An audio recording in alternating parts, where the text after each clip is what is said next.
नमस्कार, मैं हूं मृत्युंजय कुमार झा और बाजार अगले हफ्ते में आपका स्वागत है। इस खास शो में हम आपको बताते हैं शुक्रवार के मार्केट का पूरा एक्शन और साथ ही अगले हफ्ते का बाजार कैसा रहने वाला है, कहां पर आपके लिए कमाई के मौके बनेंगे, ये हम तमाम बातें आपको बताते हैं। तो आज आपकी तैयारी कराने के लिए हमारे साथ हैं जी बिजनेस के मैनेजिंग एडिटर अनिल सिंघवी। हमारे साथ एक खास मेहमान हैं ट्रेड स्विफ्ट ब्रोकिंग के संदीप जैन, और साथ ही मेरी पूरी रिसर्च टीम तैयार है, तैनात है आपको अलग अलग रिसर्च, अलग अलग खबर डिटेल में बताने के लिए, समझाने के लिए। लेकिन सबसे पहले आपको बताते हैं कि हफ्ते का आखिरी कारोबारी दिन शेयर मार्केट के लिए कैसा रहा। तो हफ्ते के आखिरी दिन सेंसेक्स और निफ्टी निचले स्तरों से सुधर कर रिकवर होकर सपाट बंद हुए। निफ्टी 14,675 और सेंसेक्स 48,730 के करीब बंद हुआ। आज निफ्टी को एशियन पेंट्स, एफएमसीजी दिग्गजों और रिलायंस ने सहारा दिया। निफ्टी बैंक में करीब 280 अंकों की गिरावट रही और ये 32,170 के स्तर पर बंद हुआ। और अब आपको बताते हैं कि आज के मार्केट में विदेशी निवेशकों ने और घरेलू निवेशकों ने कितनी खरीदारी या बिकवाली की है, ये आंकड़ा जरा आप देखिए। तो आज एफआईज ने कैश मार्केट में 2,608 करोड़ रुपए की बिकवाली की है, वहीं डीआईज यानी घरेलू संस्थागत निवेशकों ने 630 करोड़ रुपए की खरीदारी की है।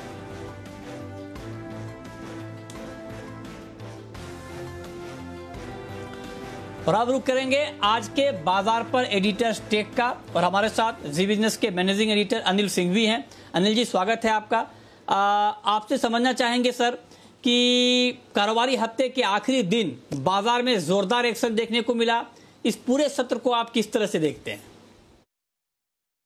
एक दिन की छुट्टी के बाद जब आज भारतीय बाजार खुले तो दुनिया भर के बाजारों से जबरदस्त उतार चढ़ाव वाले संकेत थे। परसों अमेरिका में तेज गिरावट हुई तो कल शानदार रिकवरी भी। इन सब के चलते भारतीय बाजार उम्मीद के विपरीत खुले बेहद मजबूती के साथ 14,750 के करीब, लेकिन जहां खुले वहीं पर टॉप बनाकर दिन भर दबाव में कारोबार करते रहे। लेकिन अहम सपोर्ट लेवल 14,600 के करीब बार बार पहुंचते ही खरीदारी आती दिखी और 14,700 के पास आते ही मुनाफा वसूली, यानी कि 100 पॉइंट की रेंज में लगातार उतार चढ़ाव के बीच कारोबार और फिर फाइनली हल्के नुकसान के साथ समाप्ति। लेकिन सेंसेक्स हल्की मजबूती के साथ बंद होने में कामयाब रहा। बैंकिंग शेयरों पर थोड़ा दबाव ज्यादा था और वहां पर नुकसान ज्यादा होता दिखा क्लोजिंग बेसिस पर। लेकिन मिड कैप और स्मॉल कैप शेयरों में भी आज थोड़ी मुनाफा वसूली हावी होती दिखी, स्पेशली वो शेयर जो पिछले कुछ दिनों में तेजी से भागे थे, कमोडिटी वाले। कमोडिटी दोनों तरह की, मेटल्स, आज तगड़ी मुनाफा वसूली मेटल शेयरों में होती दिखी। ऊपरी स्तरों से सारे मेटल स्टॉक्स एक तरफा प्रॉफिट बुकिंग और बिकवाली के शिकार होते हुए दिखे।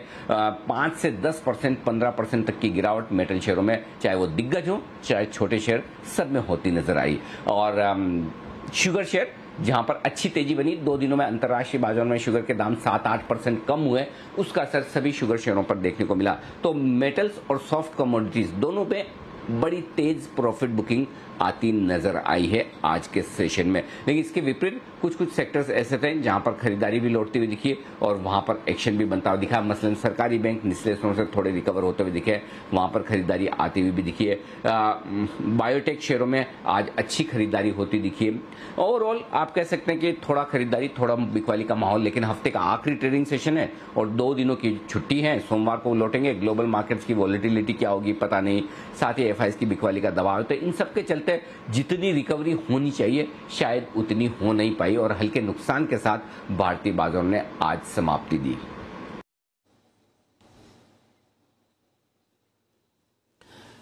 ये आज का बाजार का पूरा एक्शन। लेकिन अब आपको ये बताते हैं कि आज के मार्केट में जो एक्शन दिखा है उसमें कौन कौन से सेक्टर रहे जहां पर बड़ा एक्शन दिखा और किन खबरों के दम पर दिखा। ये डिटेल बताने के लिए, समझाने के लिए हमारे सहयोगी आशीष जुड़े हैं हमारे साथ। आशीष, बताइए आज खबरों के चलते किन सेक्टर्स में एक्शन दिखा है? देखिए, हफ्ते के आखिरी कारोबारी दिन बाजार में हल्का दबाव देखा गया। निफ्टी अगर आप देखें तो मामूली 20 अंकों की गिरावट यहां पर देखने को मिली। सेंसेक्स थोड़ी सी तेजी के साथ हरे निशान में क्लोज करने के लिए मैनेज कर पाया, लेकिन निफ्टी बैंक में देखिए करीब करीब 280 अंकों की गिरावट देखने को मिली। स्टॉक स्पेसिफिक एक्शन भरपूर था। सबसे पहले वो स्टॉक्स देख लेते हैं जो हमने आपको जी बिजनेस पर बताए।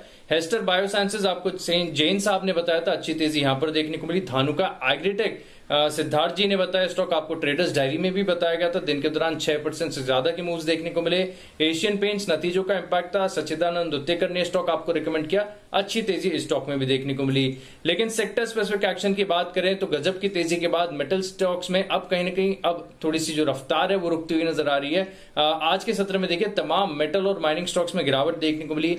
नालको, टाटा स्टील, हिंडाल्को, कोल इंडिया, एनएमडीसी, सेल, तमाम स्टॉक्स अगर आप देखें, मॉइल, हिंदुस्तान जिंक, हर तरफ अगर आप देखें तो आपको गिरावट ही नजर आएगी।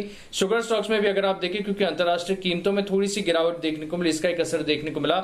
धामपुर, बलरामपुर, त्रिवेणी इंजीनियरिंग, आंध्र शुगर, तमाम शुगर पैक में अगर आप देखें तो गिरावट का ही रुझान देखने को मिला। एशियन पेंट्स नतीजों के ऊपर रिएक्ट करते हुए नजर आए। ब्रोकरेज हाउस ने भी सपोर्टिव कमेंट्री दी, इसका एक असर देखने को मिला। यूपीएल यहां पर गजब की तेजी देखी गई, नतीजे अनुमान से बेहतर देखने को मिले। केन्ना मेटल इंडिया यहां पर भी नतीजे शानदार थे। दिन के दौरान 14 से 15% की तेजी देखने को मिली। आज काफी दिनों के बाद एफएमसीजी सेक्टर में जो है वो बाइंग लौटती हुई नजर आई। आईटीसी यहां पर एक ब्रेकआउट देखने को मिला। इमामी नतीजों से पहले कोलपाल रिएक्ट करता होगा। नेस्ले में भी अगर आप देखें तो खरीदारी देखने को मिली। लेकिन प्राइवेट बैंक्स देखिए, जैसे कि मैंने आपको बताया कि निफ्टी बैंक में गिरावट ज्यादा देखने को मिली। इंडसइंड बैंक लगभग डे लोस के आसपास बंद होते हुए नजर आया। फेडरल बैंक में गिरावट देखने को मिली। IDFC, First Bank, Axis Bank यहां पर भी गिरावट का रुझान देखने को मिला। लेकिन फार्मा स्टॉक्स में एक्शन भरपूर था, खासतौर पर वो कंपनीज जो ब्लैक फंगस रिलेटेड एपीआईज या फिर दवा बना रही हैं। हमने बात की थी अंबाला सारा भाई के प्रमोटर से। न्यूज पर व्यूज में आप देखिए दिन के दौरान 20% की तेजी स्टॉक में देखने को मिली। और अंत में अगर आप देखें तो ऑटो स्टॉक्स की भी जो रफ्तार है वो रुकती हुई नजर आई। Apollo tyres, Amara Raja, Motherson Sumi, MNM, तमाम ऑटो स्टॉक्स में हल्की गिरावट रही।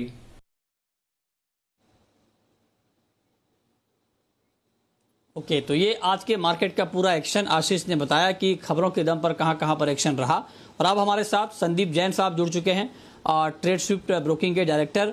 संदीप जी, बहुत बहुत स्वागत है सर आपका। बताएं जरा कि आज के मार्केट के मूड माहौल को देखते हुए मंडे के लिए आप क्या अंदाजा लगा रहे हैं बाजार का, और मंडे के लिए कहां पर ट्रेड लेना चाहिए?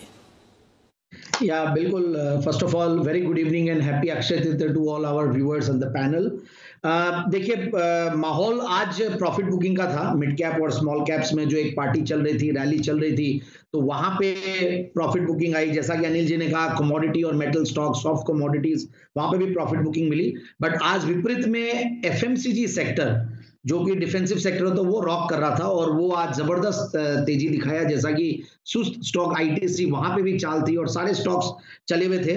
तो ग्लोबल क्यूज अभी पॉजिटिव है, बट यस, एफआईआईज वेट सेलर्स, तो उनकी बिकवाली है। तो मुझे ऐसा लगता है कि सेफ ही खेलना चाहिए मार्केट में। और उसी तर्ज पे मैं थोड़ा सा एफएमसीजी के ऊपर हेवी हूं और मैंने इंट्राडे एफएनओ, मैं इंट्राडे के एफएनओ और कैश 2 पिक्स लाता हूं और एक पोजिशनल पिक, वो 3 पिक मैं अभी इस सेगमेंट में दूंगा। तो डाबर इंडिया जो है इंट्राडे एफएनओ पिक के तौर पे लिया जा सकता है। 535 पे क्लोजिंग हुई थी, 547 का टारगेट, 551 का दूसरा टारगेट और 530 का स्टॉप लॉस। बहुत बढ़िया करेक्शन के बाद अब मूव आया, तो आई फील कि डाबर शुड डू वेल, बाकी सारे पेयर्स के साथ चलना चाहिए।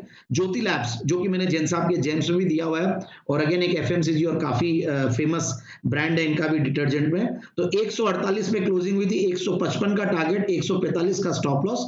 सो इंट्राडे कैश मार्केट के तौर पे ज्योति लैब्स।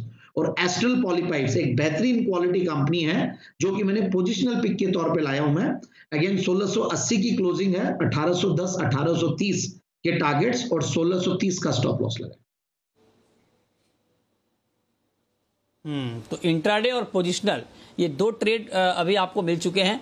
आगे संदीप जी हमें लॉन्ग टर्म का इन्वेस्टमेंट भी बताएंगे कि लंबे समय के लिए आपको कहां पर पैसा लगाना है। संदीप जी हमारे साथ लगातार बने हुए हैं। लेकिन आगे बढ़ते हैं। मार्च तिमाही में भारतीय एयरटेल का परफॉर्मेंस कैसा रह सकता है, ये बताने के लिए, समझाने के लिए हमारे साथ हमारे सहयोगी वरुण दुबे जुड़ चुके हैं। वरुण, बताइए। देखिए, भारतीय एयरटेल अफ्रीका के बेहतर नतीजों के बाद स्ट्रीट ये मान के चल रहा है कि इस कंपनी का भी जो ऑपरेशन परफॉर्मेंस है, यानी कि भारतीय इंडिया का भी जो ऑपरेशन परफॉर्मेंस है कंसोलिडेटेड बेसिस पे, वो काफी अच्छा रहने वाला है। मार्जिन जो है 45.9% से बढ़ के करीब 48.2% पे आएंगे, तो ये बात तो काफी अच्छी है। और देखिए, कंपनी के जो नए 4G सर्विसेज के सब्सक्राइबर्स ऐड हुए हैं वो भी काफी अच्छे थे, वहां से मदद मिलेगी। और जो वायरलेस सर्विसेज की आय है वो अच्छी खासी बढ़ने वाली है। इसके लिए जो ओवरऑल आय है वो कुछ हद तक स्थिर रहने का अनुमान लगाया जा रहा है। महज 1.5% के आसपास की गिरावट वहाँ आएगी। लेकिन दिक्कत कहाँ है? दिक्कत है कंपनी के आरपू में। आपने रिलायंस जियो के भी नतीजों में देखा था किस तरह आरपूज में गिरावट आई थी। IOC चार्ज जो घटे हैं उसका इम्पैक्ट देखने मिला है और उसी का इम्पैक्ट भारतीय एयरटेल के आरपू में भी आपको देखने मिलेगा, जहां आरपूज में करीब करीब 8% के आसपास की गिरावट आएगी। 166 से कम होके ये करीब 153 पे आने वाले हैं। वहीं कंपनी का मुनाफा अगर आप देखेंगे तो 1400 करोड़ रुपए आएगा। यहाँ एक शार्प जंप इसके लिए देखने मिल रहा है क्योंकि पिछले क्वार्टर में 4600 करोड़ के आसपास का एक एक्सेप्शनल लॉस कंपनी को लेना पड़ा था। उसके वजह से मुनाफा जो है इस बार काफी हद तक जोरदार बढ़ोतरी दिखा रहा है। लेकिन जो की KPIs है यानी कि आरपू जो है उसमें अच्छी खासी गिरावट होने वाली है। आपको नजर रखनी है मैनेजमेंट की कमेंट्री पे और खासकर 5G के रोल आउट को लेकर कंपनी क्या कहती है, यहाँ पे सभी की नजर होंगी। ठीक है, तो ये डिटेल में वरुण ने बताया। लेकिन संदीप जी, जो बात वरुण यहाँ पर बता रहे थे कि आरपू को लेकर थोड़ी दिक्कत है, तो ऐसे में आपका असेसमेंट सर भारतीय एयरटेल को लेकर क्या है?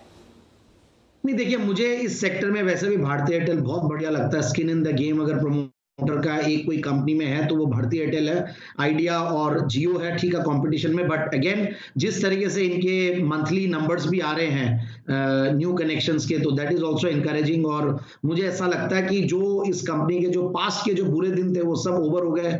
यहाँ पे भी अच्छा कर रही है, अफ्रीका में भी अच्छा कर रही है कंपनी, तो I am very bullish on the stock. ठीक है, आरपूज का थोड़ा प्रेशर पड़ सकता है, बट अगेन लॉकडाउन के माहौल और ऐसे माहौल में और 5G और ये सब को देखते हुए लगता है कि कंजम्पशन बढ़ेगा ही। सो आई फील कि भारतीय एयरटेल को बिल्कुल, हम तो काफी दिनों से और हमारे पैनल में सारे दिग्गज एनालिस्ट सब लोग काफी दिनों से रेकमेंड कर रहे हैं एंड स्टिल काफी स्टीम बाकी है भारतीय एयरटेल में। सो डाउनसाइड रिस्क बहुत कम है, अपसाइड बढ़िया लगता है।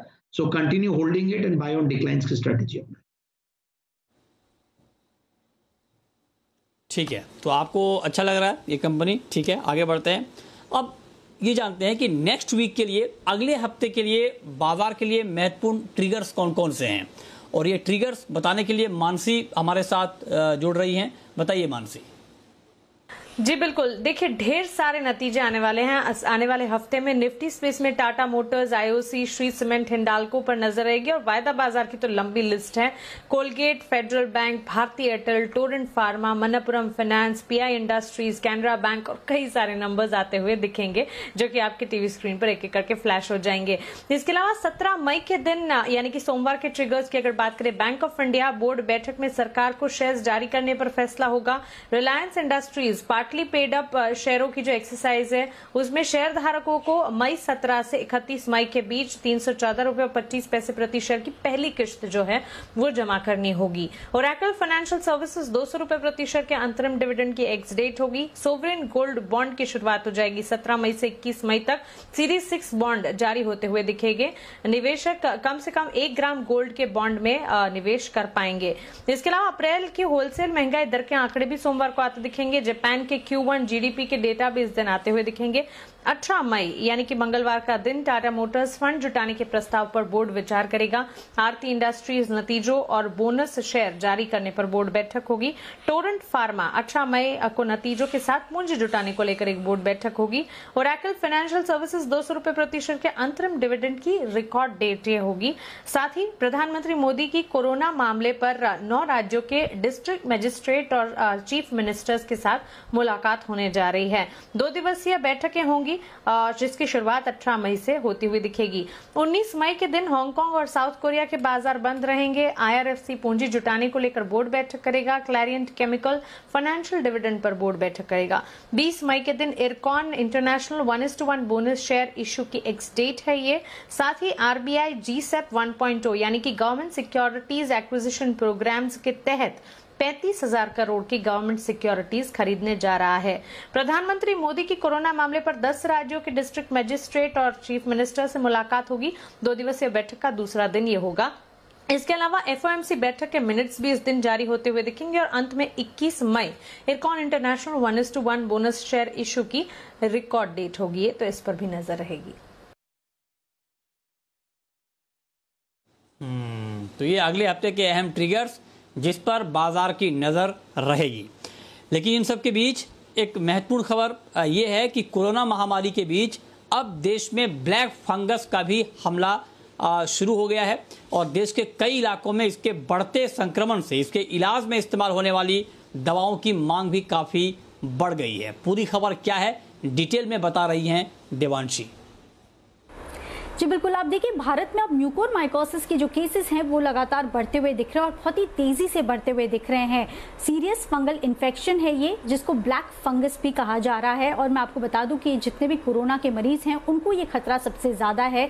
जो कोरोना से रिकवर हो चुके हैं उनको भी ये खतरा होता हुआ दिख रहा है, उनमें भी ये केसेस फिलहाल आते हुए दिख रहे हैं और बहुत ही तेजी से आते हुए दिखे हैं। इसके चलते जितने भी मरीज हैं उनके लंग्स हैं, स्किन है, ब्रेन सेल्स हैं, इस पर सबसे ज्यादा असर होता हुआ दिख रहा है। साइनस की बीमारी की जो कंप्लेंट्स हैं वो आती हुई दिख रही हैं। ज्यादातर जो राज्य हैं यानी कि कर्नाटका है, महाराष्ट्र है, जहां ज्यादा कोरोना केसेस हैं वहां पे ये केसेस ज्यादातर बढ़ते हुए दिख रहे हैं। नॉर्थ इंडिया में भी इसके केसेस ज्यादा बढ़ते हुए दिख रहे हैं। अब देखिए इसी के चलते ज्यादातर जो फिजिशियंस हैं वो इस दवाई के इस्तेमाल में एम्फोटेरिसिन बी, ये जो इंजेक्शन है इसका इस्तेमाल कर रहे हैं और ये हेल्प कर रहा है इस दवाई को फाइट करने में। मैं आपको बता दूं कि भारत में 3 कंपनीज हैं जो ये फिलहाल दवा बना रही है या इंजेक्शन बना रही है, जिसमें सिप्ला, ग्यूफिक बायो और एबॉट इंडिया फिलहाल शामिल है और यही 3 कंपनीज हैं जो इसका इंजेक्शन बनाती हैं। अब एक और कंपनी है जिसको इसका फायदा होता हुआ दिख रहा है और ये जो कंपनी है इसका नाम है अंबालाल साराभाई। वो इसलिए क्योंकि ये जो कंपनी है वो इसकी दवाई नहीं बनाती, लेकिन उस दवाई का जो एपीआई होता है यानी कि जो की रॉ मटेरियल होता है वो उसका प्रोडक्शन करती है। इंटरेस्टिंग बात यह है कि भारत में ये इकलौती कंपनी है फिलहाल जो इसका मैन्युफैक्चरिंग करती है और सारे क्लाइंट्स को फिलहाल सप्लाई करती हुई दिख रही है। मैनेजमेंट का आज ये कहना था कि लगातार कंपनी जो है वो कैपेसिटी एक्सपेंशन पर और साथ ही इसको सप्लाई करने पर फिलहाल फोकस करती हुई दिख रही है और इनको फायदा होता हुआ दिख रहा है। तो इसी के चलते हमने देखा कि अंबालाल साराभाई ये स्टॉक है जहां पे आज 20% का अपर सर्किट लगता हुआ दिखा था। इसके चलते कई दिनों से हम देख रहे हैं ग्यूफिक बायोसाइंसेस में भी लगातार तेजी होती हुई दिख रही है और ये 3 कंपनीज या 4 कंपनीज हैं जहां पे सबसे ज्यादा आपका फोकस होना चाहिए। और अब वक्त है शर्मा जी के ऑप्शन का।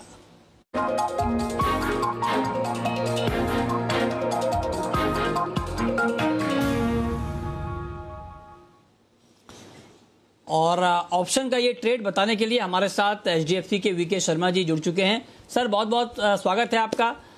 बताएं सर, मंडे को ऑप्शन के जरिए कहां पर ट्रेड का अच्छा मौका आप देख पा रहे हैं?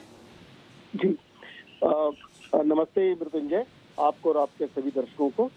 तो 2 ऑप्शन मैं लेकर आया हूँ आज। पहला तो है कोफोर्ज, जहाँ पे मई महीने का 3400 की कॉल आपको लेनी है, 96 रुपए पे ले स्टॉप लॉस रखें 60 रुपए का, टारगेट आपका रहेगा 155 का। ये स्टॉक आज करीब 1.5% नीचे बंद हुआ है और मैं ऐसे ही स्टॉक चुनता हूँ जो थोड़े से कमजोर हो, जिनकी आगे बढ़ने के चांसेस कल थोड़े ज्यादा हों। टोरेंट पावर दूसरा स्टॉक है। ये स्टॉक 3 दिन से लगातार गिर रहा है और करीब 10% गिर चुका है। आज भी ये करीब 1.5% गिरा था, तो 428 पर बंद हुआ है। तो यहाँ पे मेरी सलाह कि 440 की कॉल 12 रुपए पे लें, स्टॉप लॉस रखें 8 रुपए का, टारगेट रहेगा 20 रुपए। कल के जो 2 हमारे कॉल थे उसमें टाटा मोटर्स का तो हो गया स्टॉप लॉस और HCL टेक अभी भी खड़ा है जो कि तो स्टॉप लॉस नहीं हुआ है, तो उसको जारी रखिए, स्टॉप लॉस को ऊपर बढ़ाते रहिए। धन्यवाद और एक अच्छा खासा वीकेंड आप मनाइए और जय हिंद।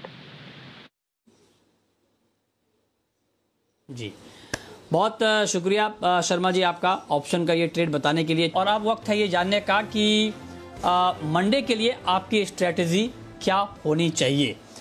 तो अनिल जी, 2 दिन की छुट्टी के बाद सोमवार को जब बाजार खुलेंगे तो अहम ट्रिगर्स क्या होंगे और सोमवार के लिए निफ्टी और निफ्टी बैंक के लिए अहम लेवल्स आप क्या देख रहे हैं? जहां तक सोमवार का सवाल है, भारतीय बाजारों के बंद होने के वक्त डाउ फ्यूचर्स लगभग 250 अंकों की दमदार तेजी दिखा रहे थे, यानी कि अमेरिका में एक मजबूत सेशन होना चाहिए कम से कम डाउ फ्यूचर देखकर, तो यही लग रहा है। अब देखते हैं किस तरह का सेशन होता है, सोमवार को क्या कुछ संकेत मिलता है। लेकिन इसके अलावा कोरोना के मामले हल्का फुल्का ट्रिगर वो भी है, लेकिन उससे बड़ा ट्रिगर जो है वो एफआईज के एक्शन का है। लगातार एफआईज की 2 दिनों तक 40% के आसपास की इंडेक्स लॉन्ग पोजीशन आमतौर पर 3 सेशन से ज्यादा रहती नहीं है और उसके बाद एफआईज खरीदारी करते हैं। देखते हैं आज एफआईज फाइनेंस की तरफ से क्या कुछ एक्शन होता है जो कि सोमवार की चाल तय करेगा। निचले स्तरों पर 14,550 14,600 स्ट्रॉन्ग सपोर्ट के तौर पर सामने आता दिख रहा है और ऊपर 14,750 14,825 रुकावट की रेंज आपके सामने बनती हुई दिखेगी सोमवार के सेशन में। उसके पार निकलने के बाद और तेजी बनेगी। बैंक निफ्टी का जहां तक सवाल है 31,700 31,800 बैंक निफ्टी पर आखिरी उम्मीद है सपोर्ट के तौर पर, वो होल्ड हुआ तो ठीक, नहीं तो फिर कमजोरी ज्यादा बढ़ेगी। तो ऊपरी स्तरों पर 32,450